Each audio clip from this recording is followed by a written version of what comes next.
Hi, we continue this week talking about strongholds in preparation for our upcoming webinar, Foundations of Freedom. This week I'll be sharing about recognizing patterns of strongholds.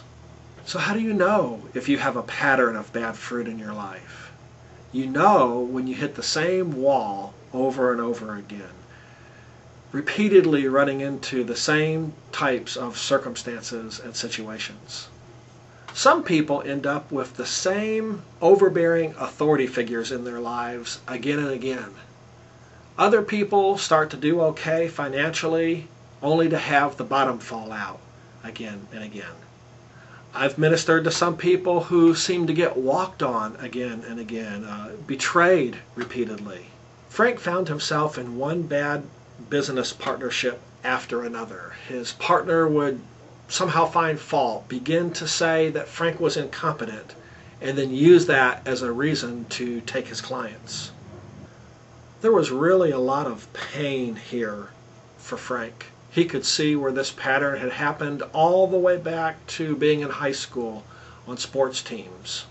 As Frank held this before the Lord, he was reminded of how his own father had betrayed him many times, so often promising him things and not coming through, so often telling Frank that he was good for nothing, that he couldn't do anything right, that he was incompetent.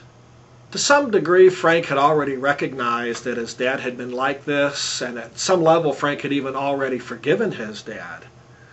But what he had never done before is really make the connection between the present tense bad fruit and this bad root. As Frank was able to pull up these bad roots, he found new freedom. Hebrews 12:15 exhorts us to look carefully lest we fail the grace of God, and a root of bitterness springs up that defiles many.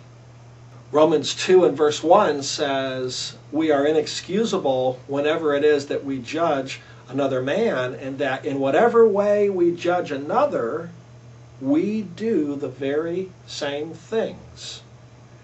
And here's one of the key verses to show us about these patterns and how we can find them. We do the same things. We hope you've been enjoying these little excerpts about strongholds, and we hope you'll join us in February for our upcoming webinar, Foundations for Freedom.